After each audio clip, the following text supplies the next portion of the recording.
କାହିଁକି ପାଳନ ହୁଏ ନନ୍ଦ ଉତ୍ସବ? କଣ ରହିଛି ପୌରାଣିକ ତତ୍ତ୍ୱ? ଏହି ବିଷୟରେ ସମ୍ପୂର୍ଣ୍ଣ ବିବରଣୀ ଜାଣିବା ପାଇଁ ହେଲେ ଆମ ଭିଡିଓଟିକୁ ସ୍କିପ୍ ନ କରି ଶେଷ ପର୍ଯ୍ୟନ୍ତ ଦେଖନ୍ତୁ।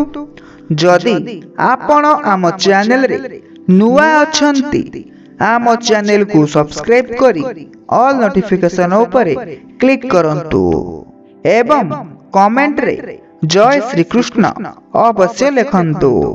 ହିନ୍ଦୁ ସଂସ୍କୃତିରେ ଭଗବାନ ଶ୍ରୀକୃଷ୍ଣଙ୍କର ଜନ୍ମ ଉତ୍ସବକୁ ଶ୍ରୀକୃଷ୍ଣ ଜନ୍ମାଷ୍ଟମୀ ଭାବେ ପାଳନ କରାଯାଉଛି।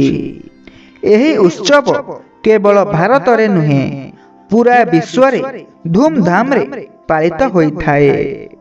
ଭାଦ୍ରବ ମାସ କୃଷ୍ଣ ପକ୍ଷ ଅଷ୍ଟମୀ ତିଥିରେ କୃଷ୍ଣଙ୍କର ଜନ୍ମ ହୋଇଥିଲା। ଏହି ପବିତ୍ର ଉତ୍ସବ ଚଳିତ ବର୍ଷ ଅଗଷ୍ଟ 26ରେ ପଡୁଅଛି। ପ୍ରାୟ ସମସ୍ତେ ଜାଣନ୍ତି ଭଗବାନ ଶ୍ରୀକୃଷ୍ଣ ଓ ତାଙ୍କ ଲୀଳା ଖେଳା ବିଷୟରେ।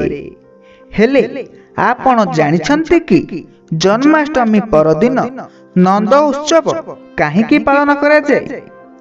କୃଷ୍ଣ ମଥୁରାରେ ଦେବକୀଙ୍କ ଗର୍ଭରୁ ବନ୍ଦୀଶାଳାରେ ଜନ୍ମ ହୋଇଥିଲେ।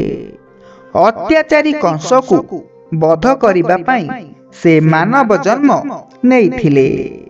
କୃଷ୍ଣ ହିଁ କଂସର ମୃତ୍ୟୁର କାରଣ ହେବ ବୋଲି କଂସକୁ ଭବିଷ୍ୟବାଣୀ ହୋଇଥିଲା।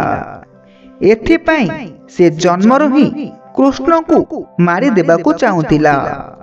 କୃଷ୍ଣକୁ ବଞ୍ଚାଇବା ପାଇଁ ଜନ୍ମ ପରେ ଶ୍ରୀକୃଷ୍ଣଙ୍କୁ ପିତା ବାସୁଦେବ ଗୋପପୁରରେ ଅର୍ଥାତ୍ ନନ୍ଦ ଓ ଯଶୋଦାଙ୍କ ପାଖରେ ଛାଡ଼ି ଆସିଥିଲେ।